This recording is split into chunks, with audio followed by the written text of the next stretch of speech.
colleague to start recording. Thank you, lady. And so now another thing is, please, you should mute yourself if you're not a designated speaker.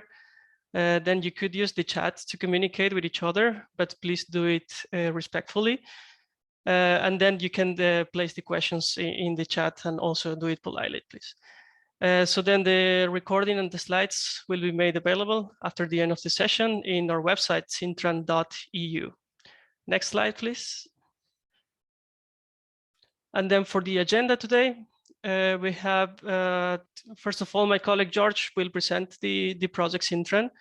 Then we have Lukas Hermwille, who's going to talk about territorial just transition plans, what are them and also why we need them.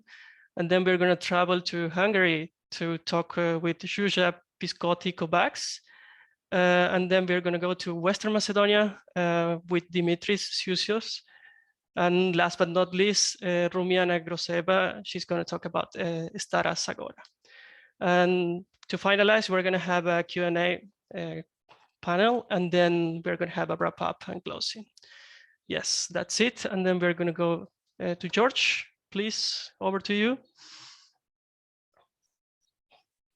Hello, everyone. So my name is George Stiff. I am a senior officer at ICLE, Local Governments for Sustainability, and we're one of the partners on the CINTRAN project. So next slide. So I'm going to go very briefly through this. These slides will be made available later on, so you can read in more detail. But CINTRAN project is about carbon-intensive regions in transition, not just coal extracting regions, also carbon-intensive. And we're trying to unravel challenges for structural change. We're looking at socioeconomic challenges. We're looking at coping strategies. It's research-based, so it also includes, for example, migration, populism, and other aspects. This is the framework for it. I'm not going to go into detail, just to point out that we have theory, we have empirical research being done, and outreach. Today's webinar series is part of the outreach, the capacity building on the left. We are looking into researching how regions resist and how regions adapt. And we are looking through three analytical lenses: socioeconomic, socio-demographic, and socio-political. We have four focus regions. We have the Rhenish-Main region in Germany, Upper Silesia in Poland, Western Macedonia and Greece, who will be speaking, you'll be hearing from today, and Ida-Virumaa in Estonia, which is an oil shale region. We've done a capacity needs assessment in order to inform the webinar series that you're listening to today. That can be downloaded online. We interviewed 12 stakeholders across Europe, including four more in our target regions. And this is the second in the series of 10 webinars. We will be having our next event. You can already mark it on your calendar if you wish. In Germany, this is going to be in person on the 14th of June. We'll give you a little bit more information at the end about how you can join onto that. And if you want to stay up to date, be sure to subscribe, tweet, and link in with our project. So today's event is about territorial just transition plans. They've been introduced as a prerequisite for the Just Transition Fund. But in practice, are they just for towards a specific end? Are they just for accessing funds, or are they actually being used as valid and everyday planning instruments? This is part of what we would like to start discussing today, and then the rest of our series as well. So looking into the impacts and operational aspects that should be outlined in these plans. There are opportunities for participation that can be done within the process of making the plans, but also included as actions, interventions within the plan themselves. They should have monitoring indicators, evaluation mechanisms, and from our perspective, it makes the whole just transition of regions as a series of iterative cycles by doing this kind of a process. So the questions that we want to look at today is a little bit about the state of play of just transition plans, at least in the three regions that we're going to be talking with today. And we also want to look into what are the process for creating, submitting, and revising these plans, and if they have resulted in positive outcomes in planning, or if they're more formalities, for example, some sort of busy work, if there may be steering planning towards actual action on the ground. And the final question we're going to be looking at is possibly seeing if these are inherently overly focused on projects infrastructural improvements, or are they somehow also being crafted in a way that is people-centered and truly just? So next slide, please. So these are our four speakers that Franco has already introduced. I won't name them again, but I will say, give a little bit of an introduction to Lukas, who is going to be our intro speaker. Lukas is the project coordinator of the CINTRAN project. He's a senior researcher at the Wuppertal Institute for Climate, Environment and Energy. He's been working in the field of environmental climate policy since 2008 and is part of the research unit on global climate governance. He hails himself from a cold region near in the Rhineland, so you can easily imagine that making the transition just is possible is very near and dear to his heart. So I would hand it over to Lukas for opening words. Yes, thanks. Yeah, thanks and welcome everybody here on this second webinar from our CINTRAN project.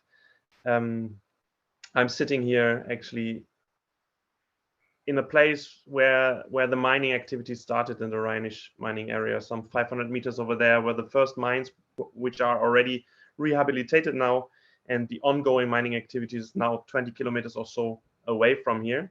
And that's why I know that decarbonization will mean a fundamental transformation of the host region of carbon-intensive regions. It's not just unplugging one aspect. It will really require to reinvent the industries and unwind a lot of interdependencies between the carbon-intensive industry and the region's wider economy and society.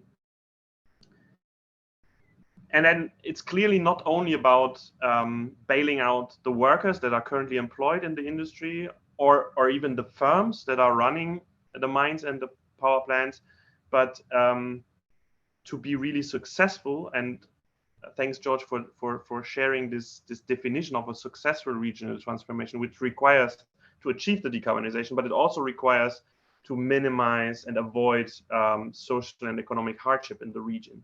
And that's why bailing out workers and companies is certainly not enough. We need to address the entire regions and create new pathways for regional development and yeah, mitigate all the ripple effects that phasing out a key component of the regional economy will bring with us, will bring with it. And that's why I think the just transition concept that was, maybe you know that, was coined initially by the trade union movement and was very much focused on the workers and their position. But I think it is a good thing that we have come from that position and have expanded our conceptual embrace of what just transition means, and that it must mean at the regional level to address a whole set of dimensions beyond just the pure workers. And the European Union has set up the Just Transition Fund to enable regions to engage in this journey, in this adventure, in this also very uncertain endeavor to find new ways of making economic life in those regions. And the Territorial Just Transition Plans are a key vehicle to manage that process. And not only, as you said, George, not only kind of necessary for approval of the funds, but also a key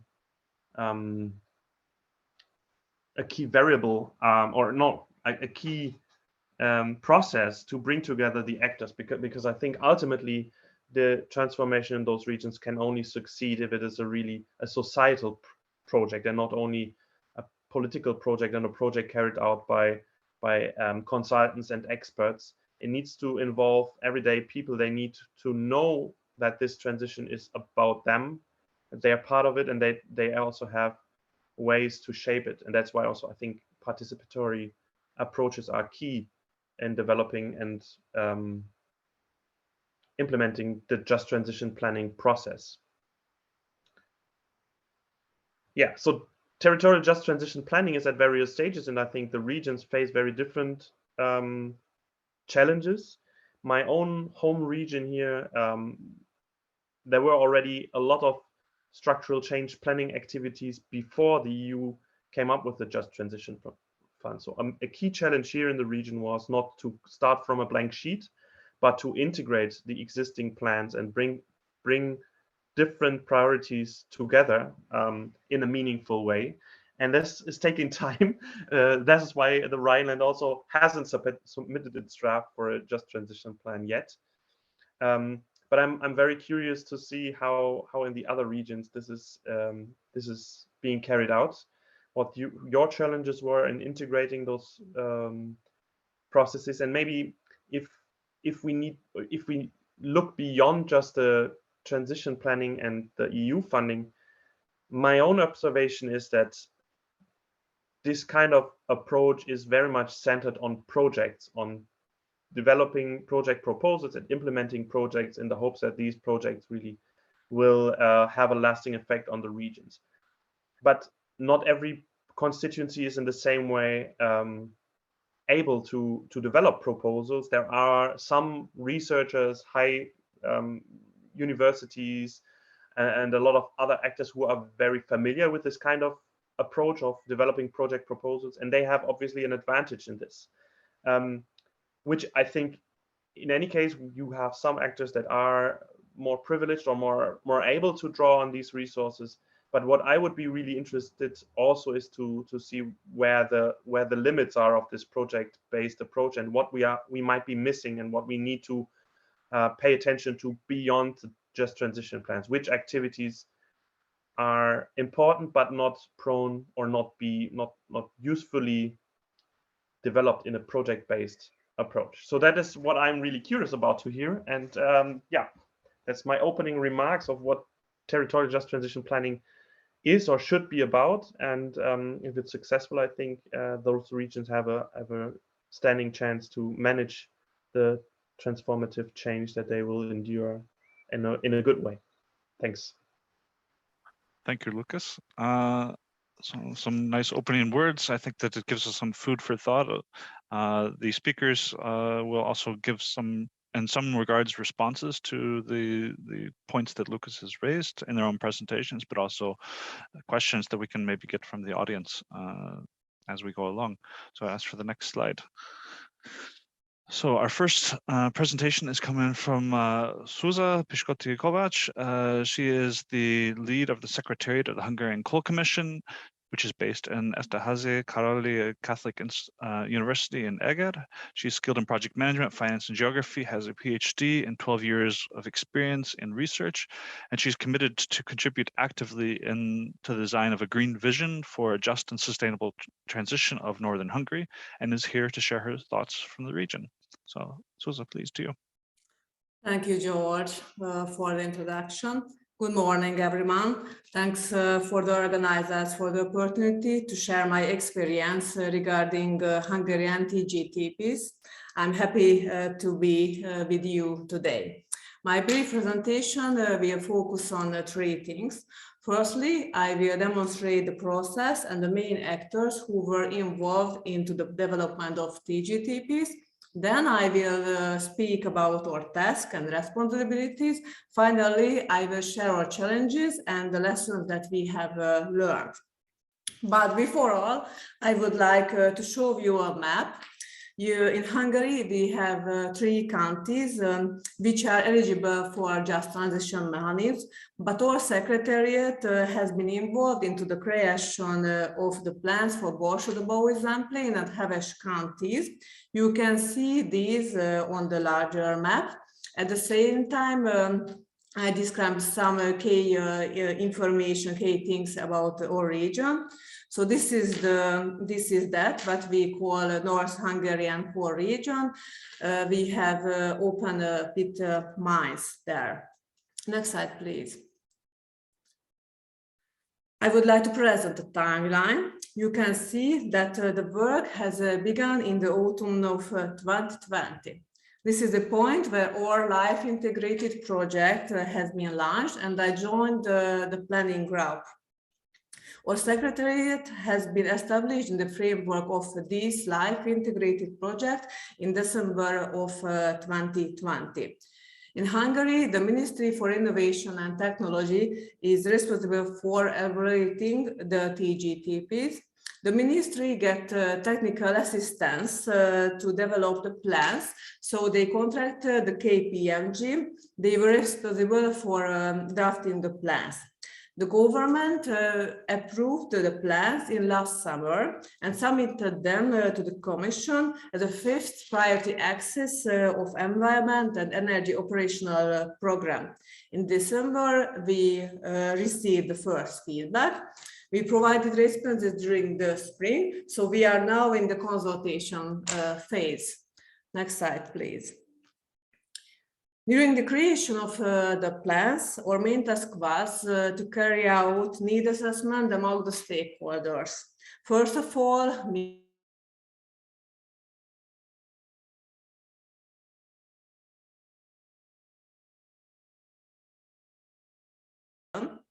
regarding the transition. And we have been striving to keep continuous contact with them.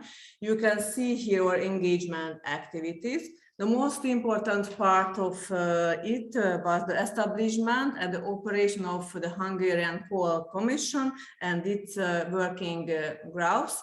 It provides a continuous consultation platform about the questions of coal transition in Hungary. Next slide, please. During the planning, we faced the following challenges. Firstly, it was challenging to synchronize the bottom-up and top-down ways of planning. The participants had just partial information in some cases. Secondly, the demarcation of Just Transition Plans activities from other funds, because the GT has a special regional unit, which is hard to manage for the administration. Thirdly, it is difficult to plan the timing of re and upskilling for affected workers, because the Malta Prover plan, which operates in Heves County, is a determinant. It is a determinant player of the Hungarian energy sector. It is the second largest electricity producer in Hungary, so it demands a reliable labor force. Finally, we had to harmonize the alternative recultivation ideas of municipalities with the timing of recultivation of the mines. At the same time, I guess that it provides the opportunity for a regional cooperation. Instead of summarizing, I would like to add by giving you some good practices.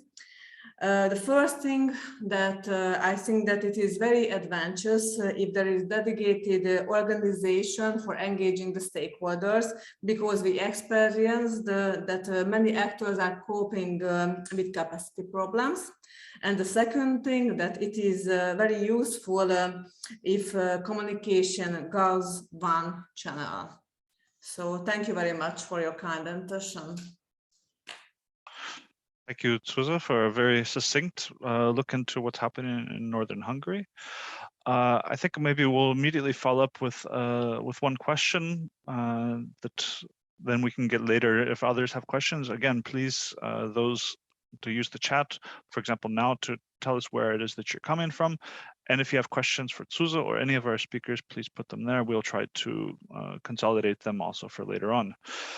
So would like to know a little bit more maybe about some of the particular needs that that you have felt in your Just Transition Plan. What are the sort of measures, interventions that are the highest priority? Which do you think are going to be the most challenging ones to actually handle, to actually implement in the future? So thank you for the question, George. So according to the need assessment and the SWOT analysis, which was carried out by the KPMG, we identified 6 measurement interventions, but I would like to emphasize just some of that. So one of the most, with the highest priority, we have to prepare the employers for the transition. So it is a very important task. we need to encourage the green economic diversification involving the opportunities of research and development and innovation. And I would emphasize that we have to find optimal ways so how we could turn the degraded areas into sustainable land use purposes. And I would emphasize the special challenges which we face in Hungary, that we would like to support the households who are affected by energy poverty. So if I would like to highlight some challenges, I would say that it is one of the largest challenges. So how we could support the households, people who are using lignite for heating. And we fear that it will increase their problems. So we have to support them in the transition. And another challenge that we are continuous contact with local small and medium enterprises, and we recognize that they are open for green economy. They would like to move toward the green economy, but they don't know how to do that. So we have to find ways how we can support them and to take their hand and go along with them on this road. Thank you very much for that, Zsuzsa. I think that's also interesting, the angle of the energy poverty, which is something that is often somewhat neglected. So I think it's appreciated. It will be appreciated by the communities that you're taking this up even in this plan. And I think it's also a nice way to combine the infrastructural aspects with the people-centered aspects. So that's very nice to hear. So I think we'll have to move on. We'll hopefully have time for questions to you. I saw somebody with a hand up, so keep your question in mind. The next speaker is going to be Dimitris. Dimitris is a project manager and external partner of the Regional Development Fund of Western Macedonia. He's a researcher, a PhD candidate, and an active member within the CINTRAN project. He once served as chairman of the Municipal Council of Serbia-Velvento and is here to let us know how his region has fared in its own transition planning, being among the very first to enter into the entire process with the Commission. Over to you, Dimitris. Thank you very much, George. Good morning to everybody. I have a big presentation, but it is mostly for you to download it. I will focus on the main spots of this presentation. So a little bit about, next slide, a little bit about the energy transition in Greece generally. The problem that we have in Greece is not the problem, maybe is the solution also. As we saw, that the government committed to the commission all lignite power plants by 2028, with the majority expected to take place by 2023. This is the next year. The phase out is by 2029. We hear that the government now, because of the electricity crisis that we have, and dependent on the war in Ukraine, maybe this will be changed a little bit, but we will see, because if you stop an electricity plant by coal, it is very difficult to put it again to the majority of the electricity generally strategic plan. So the main goal stemmed from this commitment was support local economies and employment and minimize the associated social and environmental impact during this transition. This led to the preparation of a comprehensive and quantified national master plan for transition. And I will show you how we moved on with this plan. Next slide, please. This is how about Greece. We have three major regions. Western Macedonia, the old Just Transition Plan program is about 1.63 billion euros, and Western Macedonia has the 63%. Also, Megalopolis has 24%, and the islands with Crete, the Aegean Islands with Crete, is about 13%. Mostly the islands use oil and diesel, and West Macedonia Megalopolis use the lignite. But the Western Macedonia is the biggest in Greece. We used to produce the 70% of electricity by coal. Next slide, please. Okay, the priorities that we have, there are several priorities here. For example, for foresting and promoting entrepreneurship, this is a big deal for Kozani, Western Macedonia generally. It is for organized spatial receptors. For energy transition and climate neutrality, we focused on the green cities. Also Kozani, which is the major city in Western Macedonia, is the capital. We can tell that is the capital of Western Macedonia region. Is one of the 100 cities that is green, and by 2030. Land use adjustment and circular economy. This is the regeneration, the condemnation and the restoration of degraded land and installations. We have a lot of those lands from the PPC, from the public electricity company. So we need to focus on those lands and to use it correctly for the future. Next slide. Thank you. Also, the just labor transition and empowerment of human. This is a big deal, and it is very difficult for us because most of the people here, they used to work on the minefields. So we have mostly people that they know all the jobs around this specific job. And small scale integrated innovation, smart communities, integrated development in rural areas, because we are a rural area, and we would like to see how this will go on. Next slide is the timeline of the good negotiations with the European Commission and the local stakeholders. We started on on February of 21. So we have two preliminary drafts for West Macedonia Megalopolis that sent to European Commission, and this is launched for a national constellation of the same date. Also, on April, we have the concept paper that's sent to European Commission, as you can see here, and we have the submission on July of 21, last year.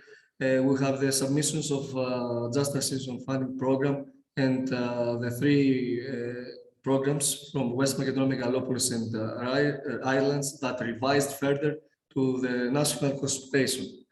Next slide. Although all these steps you can download if you want the PowerPoint, and you can see it yourself. On last September, we have the technical meeting between Directorate General of Regional and Urban Policy, DG Regio, and the SDAM.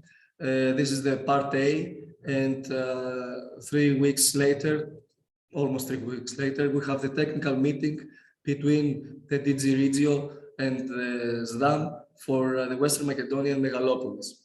And the 1st of and the 11th of January this year, we have the formal European Commission observation letter. Next slide.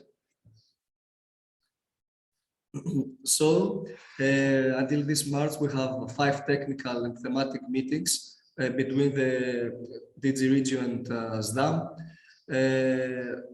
We have the informal resubmission of the Just Transition Development Program and 3 territorial GTPs. And we are estimated on May, but this doesn't happen for formal resubmission. And on July, we estimated for the decision approval for the program. But we think that all this will be a little bit different. So we think it's about on September. They will go on September. Next slide. So what we learned so far.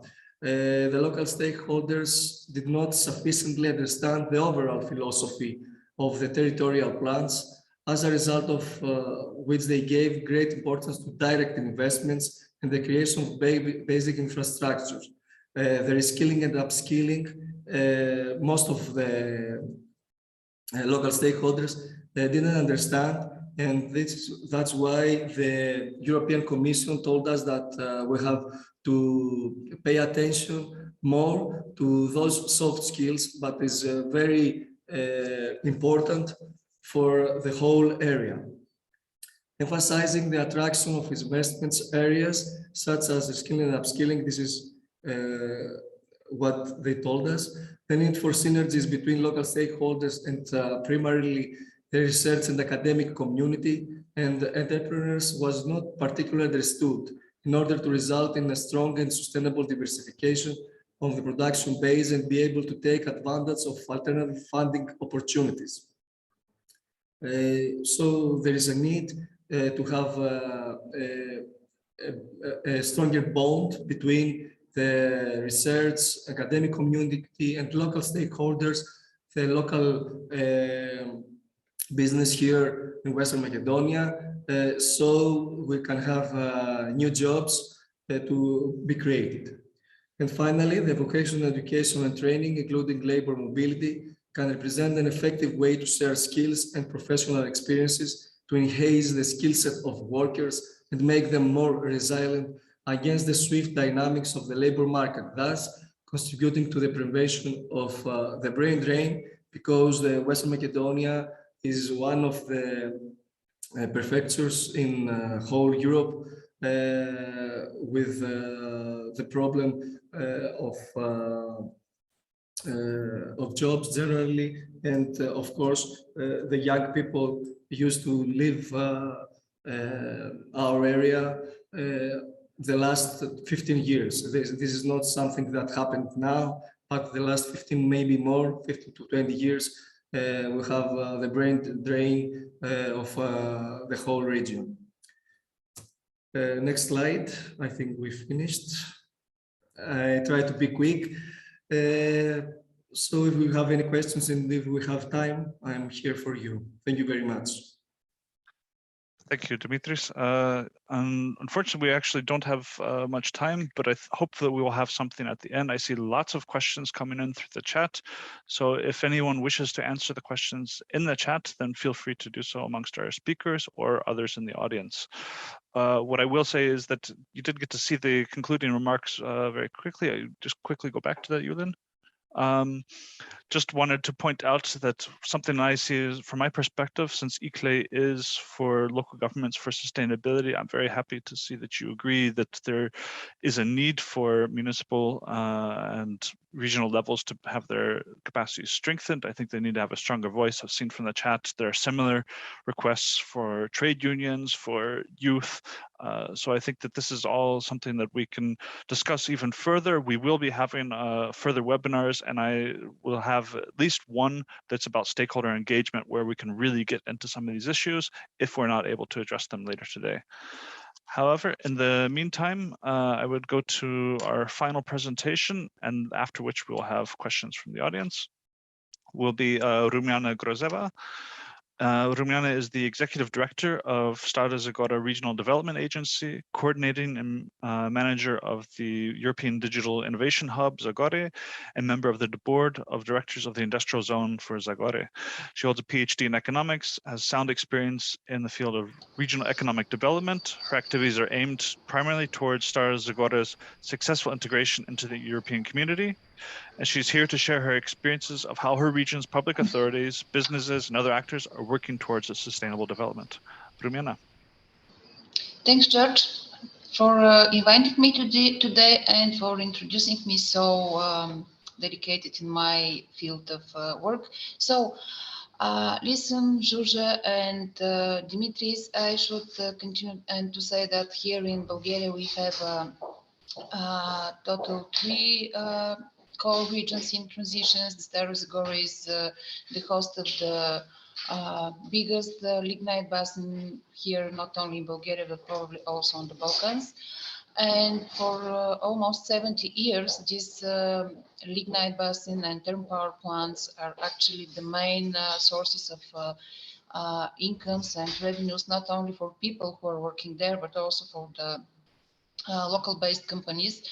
And so this just transition period, just transition plan should support them, but actually people are not so confident, people and businesses and local authorities, that this process will be so smoothly that all the politicians at the European level are talking about. So next slide.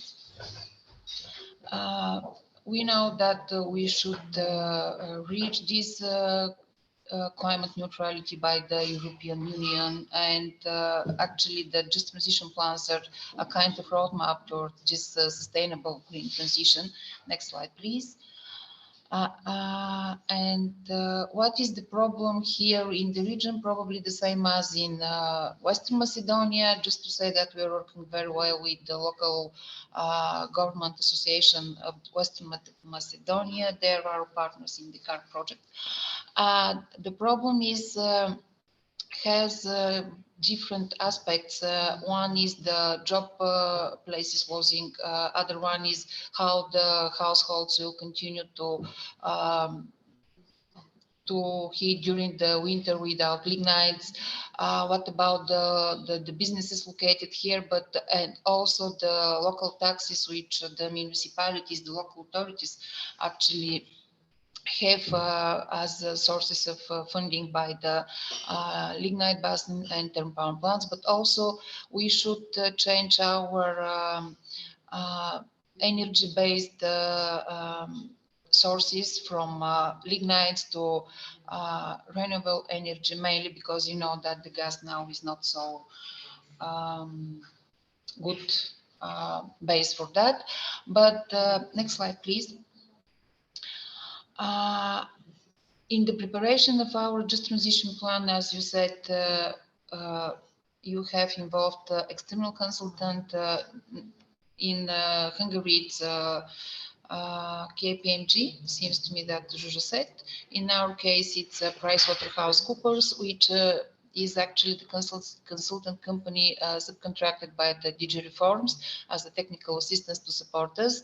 I should say that during this period of collaborating with them as agency and other stakeholders, actually we start to identify which are the main sectors that should be supported in the just transition in order to open new job places, to diversify regional economy. You can see the mechatronics, IT, chemical industry, agriculture and tourism. Next slide, please. Who contributed to that?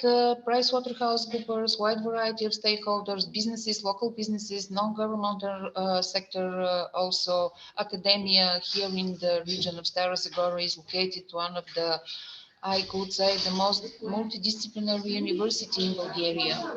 And local and national authorities also, of course, the Regional Development Agency of Stara Zagora. And here I should to say that the CAR project that is led by the agency actually provide us a lot of good practices from other participant regions, which we provided to PwC in order to be integrated in the Just Transition Plan. Next slide.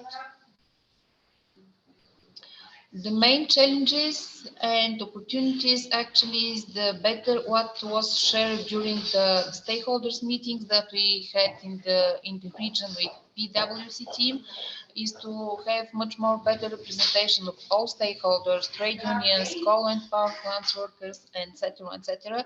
What was shared by the trade unions is that they actually represented by the national structures, but not by people who are directly involved in the lignite basin. As I don't know how this process was in Hungary, in Greece, but here in Bulgaria, actually, mainly the national offices was included in the process. What was also was asked by the participants was a larger number of meetings and public discussions, because due to the contract signed between the Ministry of Energy, which is the responsible institution here in Bulgaria to complete the Just Transition Plan, and PwC, all of communication activities which are so important for the communities, local communities, to understand the Just Transition Plan and to receive it in much more appropriate way, actually was almost forbidden. During this process, whole process, probably 1 year and several months, there is no any publications in local and regional or national media, mainly because of two events organized by the agency in the end of September 2020 and September 2021, called the the Social Policy Dialogue for New Energy Mix. Representatives of the PwC team were involved to share, to discuss, to present in some very small extent what exactly the Just Transition Plan is for the wider community. I mean, because both of the events were streamed live in Facebook, and we had more than 20,000 views of the event. And actually, this is one of the main problems here, main challenges in the region. During the preparation of Just Transition Plan Foundation, it was not communicated with the wider publics, only with some part of trade unions, local authorities, business unions, but the wider public, actually all of these people who are working in the thermal power plants and the lignite basin, was not informed what about this Just Transition Plan is. And this is actually lead to the next problem. People are not to be so willing to support this just transition period. Even now, because of this awful war in Ukraine, this narrative that we had here, so strong narrative that actually the lignites are our national and energy security and independency, now they came back with much more stronger than before. But thanks to the CARP once again, and this really strong collaboration that we have with the trade unions, with the local authorities here in the region, with partners from other coal regions, and not only because as a partner we have Aalborg municipality, the biggest green hub of Denmark, which also provided us a lot of good practices and study visits there. We could continue our communication, let's say, positively and successfully with local stakeholders. So this is from my point of view. I hope I keep the time. You can share the presentation with all of the participants. This is why it's longer than I would. And yes, the main important is how to overcome this job losses. Last summer, during the 3C summit here in Sofia, in Bulgaria, I presented for the first time the transformation of Mini Maritsa East and thermal power plants region in the hydrogen hub, one of the hydrogen hub, 5 hydrogen hubs in Europe. And this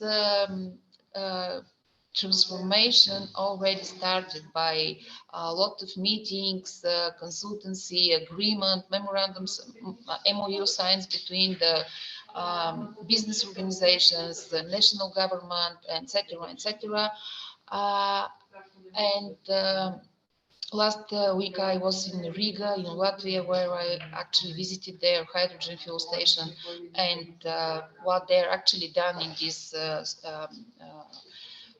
dimension. And the next very important step is creating a European Digital Innovation Hub Zagora to support, to assist the local companies and public authorities to be more digital and green, doing digital and green transition, and also to support the digitalization of just transition processes here in Bulgaria, and not only because you know that the European Commission now establishing a network of such kind of digital innovation hubs all around Europe. Thanks for your attention. Thank you, Rumyana. As we're short on time, I'm going to skip over my questions that I had for you, and I'm going to pull one from the audience and direct it first to Rumyana. So I will ask you to answer briefly, please, about since you had the hydrogen hub and the digital hub on there, the JTF allows large investments with very many conditions. And Csaba Vasco has asked, how can you address this in your region? Is the JTF valid for these two aspects? I would assume it is.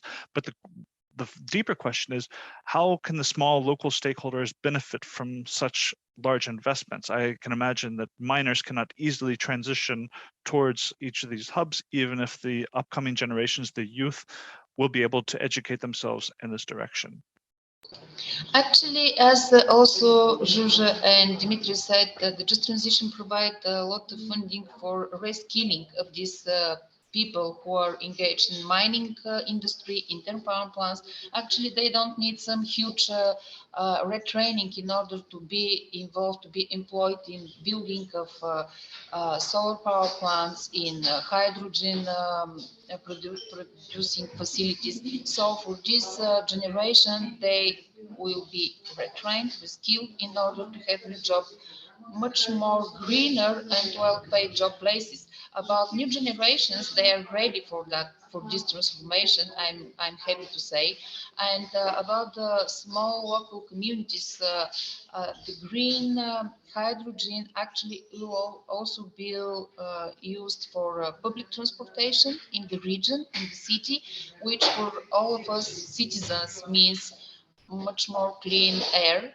And it seems to me that we could continue to discuss this, but this green hydrogen hub is one of the huge opportunities for the region to transform itself in much more greener and healthy region here in Bulgaria, not only. Thank you for that. I'm going to turn over another question also from the audience. I'm going to send it to Dimitris since I didn't have a chance to ask you a question earlier. So Judith from Industrial has asked about how workers and trade unions have been involved in the co-design of the Just Transition Plans.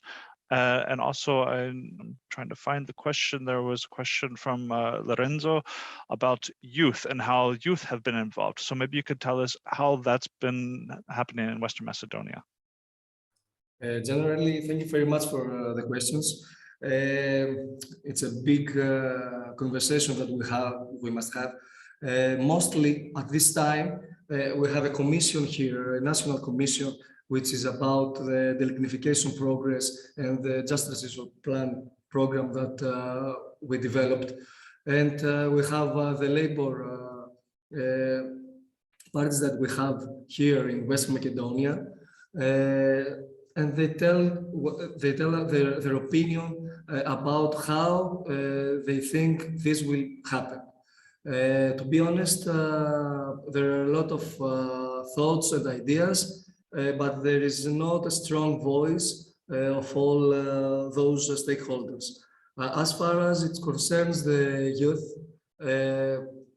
this is a huge problem, and thank you for asking, Lorenzo, about it, because they don't involved in here, except if they are in another stakeholder phase. Example, if they are at the university or they belong to a work party, a job party. And that's it. We don't have separate an NGO, for example, from youth that they express their thoughts about how they think the Western Macedonia will be in 5 years from now without the lignite procedure.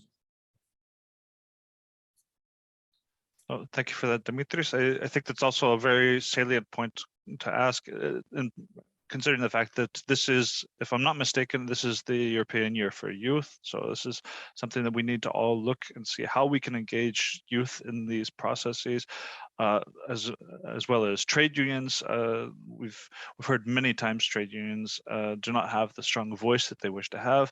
And coming from ICLE, as Dimitris had on his slide, that local authorities need to be involved. I know that in both Hungary and in Stara Zagora that they have been involved as well, but of course there are always ways to improve that.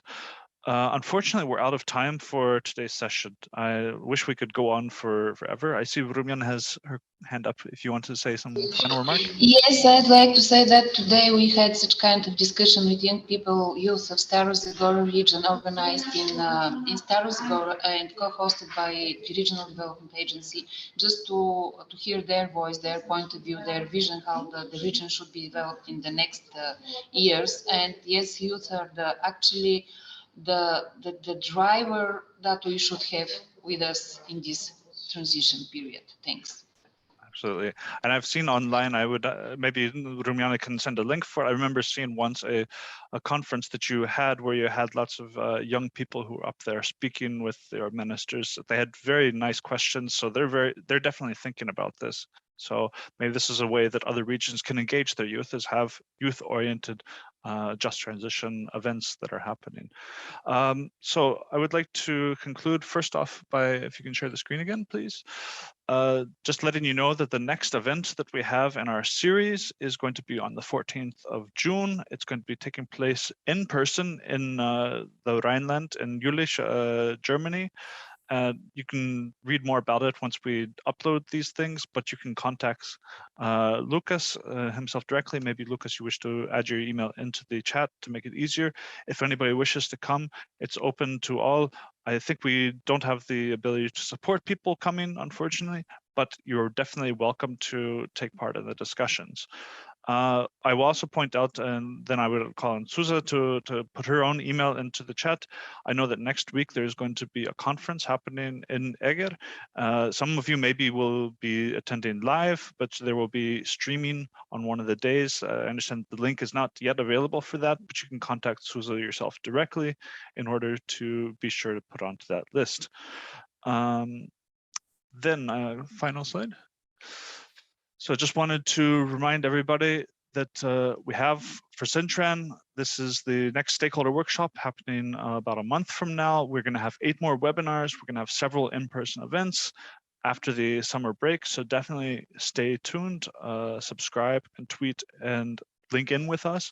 Don't miss this chance. And as a final, to conclude, just wanted to do a quick summary about some of the main points that I found from our speakers today. So Lukas started off talking a little bit about projectism and the orientation of these plans, and whether that's justified or not remains to be seen. And of course, the regions should determine. Also, the fact that the Rhineland, even though it started closing things down, is lagging a bit behind, so they're struggling in how to adjust from starting and now planning. So maybe better to start the other way around with planning first. Zsuzsa talked about energy poverty. I think is a very neglected aspect that we should all include in our plans. Also, the heating aspect is something that can be sidelined in favor of thinking about how we're going to decarbonize electricity, but there are many countries that have homes that directly heat with coal. So that's also something to think about, as well as how to guide. She also mentioned about guiding stakeholders towards the green economy.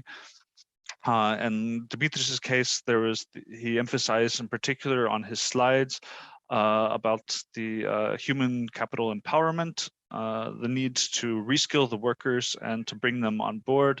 Rumyana talked a little bit about that, that there are some possibilities to be able to reskill them towards certain fields. So this maybe has some limited possibilities, but there are possibilities nonetheless. There will be some jobs. And then finally, also with Rumyana, I also wanted to emphasize that she also talked about the heating without lignite. So it's in Bulgaria, Hungary. I know many other cases. I saw in the audience people in Bosnia, for example. I know that they also heat directly. So don't forget the heating aspects when you're working on these plans. And then I think that's the final one more slide just to remind you, visit our website, CINTRAN.eu. You can find us on Twitter at Coal Transitions and look for the Coal Exit research group. And I see that people are putting things in more into the chats. So look through all the links that you can find in the chats. And thank you for attending. And hopefully we will see some of you in Jülich in person, not virtually, unfortunately. Thank you all and have a good day. Thank Thank you so much. Have a good day for all of you. Yeah. Thank you very much. See you. Thank you. Bye-bye.